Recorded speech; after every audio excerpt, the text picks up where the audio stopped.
All right, welcome to this explainer. Today, we are going to completely dismantle a dangerous, but honestly incredibly common myth out there, and that is the idea that buying a shiny, brand new governance, risk, and compliance platform is going to magically fix a broken compliance program. I'm so glad you're joining us because, listen, if your organization is gearing up to spend hundreds of thousands of dollars on a platform migration, what we're covering today could literally save your entire implementation from going off the rails. Okay, so you know the drill. The business case for these tools always sounds absolutely amazing on paper, right? We're promised centralized risk data, fully automated evidence collection, real-time dashboards, and the absolute dream for all of us, fewer spreadsheets. But the actual implementation usually tells a very different story. The migration drags on for months, the business users get frustrated, and eventually the compliance team just defaults right back to using those same old side spreadsheets. Why? Because the shiny new platform doesn't actually reflect how work gets done on the ground. So, here's the crucial takeaway. While technology is great at routing tasks, centralizing work, and automating bits of your process, it absolutely cannot fix a weak operating model by itself. If you just take your outdated workflows, your confusing risk definitions, and your unclear responsibilities and shove them into a brand new system, well, you don't magically get a mature program. You just get a digitized mirror of your own dysfunction. Actually, scratch that. You get a much more expensive digitized mirror of your dysfunction. Let's dive right in to Section 1, where modernization breaks down. If you just blindly copy your messy legacy workflows into a new digital environment, you really aren't modernizing anything. Think about it. Your old spreadsheets just become digital forms. Your manual approvals turn into rigid workflow steps. But at the end of the day, your evidence requests are still painfully repetitive, and your risk ownership is still completely up in the air. Asking, how do we move our current process into the tool, is just the wrong question to ask. You're just finding a flashier way to waste your budget. Now, another huge failure point we see all the time is weak taxonomy. Imagine this. If your security team defines a risk one way, your compliance team means something entirely different when they say it, and your business units use the words finding, issue, and exception totally interchangeably, well, your data model is essentially broken. And if the data is broken, those beautiful new executive dashboards you paid for are basically just debatable guesswork. They aren't supporting real decisions. It's really just confusion operating at scale. Then, of course, we have the compliance to engineering gap. This one is huge. Look, GRC teams deeply, intimately understand regulatory frameworks. And engineering teams, they understand how the systems actually run. But tossing a dense 200-page control framework over the fence to your IT department and just telling them to implement compliance is a massive recipe for disaster. It creates so much friction. A truly modern platform needs practical translation. You have to turn those compliance requirements into actual workflow triggers and clear validation points that make sense to an engineer. Let's be real for a second. You might have bought this platform expecting all this glorious, hands-free automation. But look at your day-to-day operations. If your operating model still relies on chasing down email threads, digging through messy shared drives, and those super stressful last-minute manual screenshot collections just to get an auditor off your back, yeah, that is not modernization. That's just manual compliance wearing a brand new user interface. Another massive blind spot is third-party risk. Treating third-party risk as a simple, static questionnaire that you mail out once a year is completely outdated now. I mean, today, your business relies on a massive, highly complex ecosystem of external SaaS tools, cloud platforms, AI services, APIs, the whole shebang.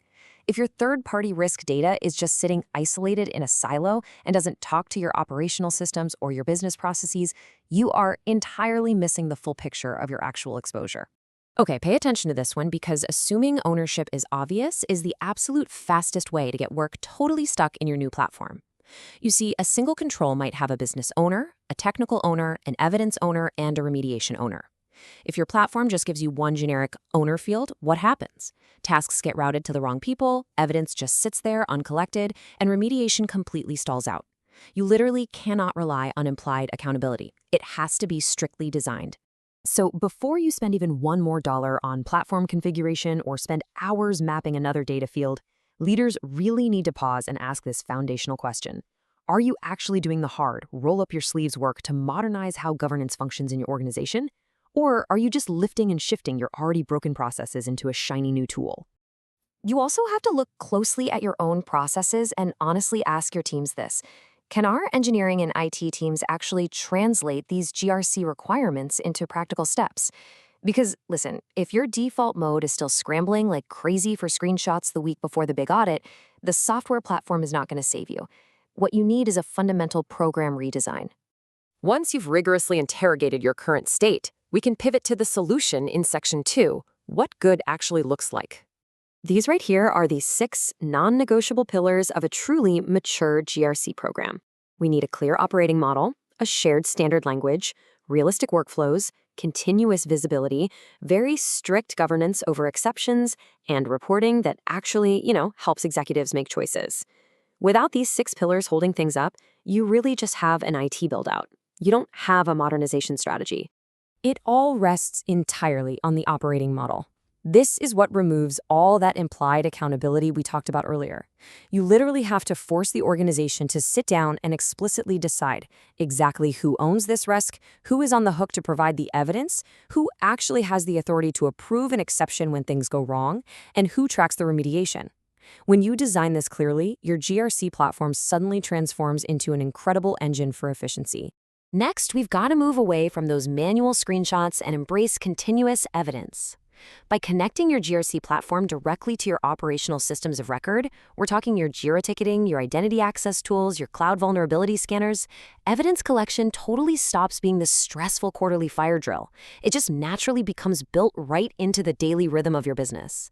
The platform does the heavy lifting, continuously monitoring the health of the controls for you. To achieve all this without totally overwhelming your organization, let's break it down in Section 3, the 90-day modernization roadmap.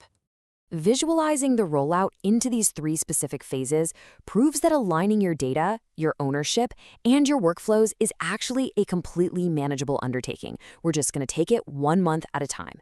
So let's look at exactly what you should be focusing on in each of these phases. In the very first 30 days, I want to be crystal clear about this. Do not touch the software configuration. Seriously, put the keyboard down. Your one and only goal right now is clarity. You need to understand exactly where your current operating model is breaking down. Go talk to the business users, interview the engineers, figure out exactly where the ownership gaps are hiding and where your taxonomy is falling apart. Now, the second month is where modernization gets real. But notice, you are still stepping away from the software here. This is when you sit down and formally redesign the operating model. You're getting everyone to agree on a standard language across all departments. You're assigning explicit, named owners for controls and evidence. You're mapping out how an issue is actually managed and escalated out there in the real world, balancing good governance discipline with actual user-friendliness.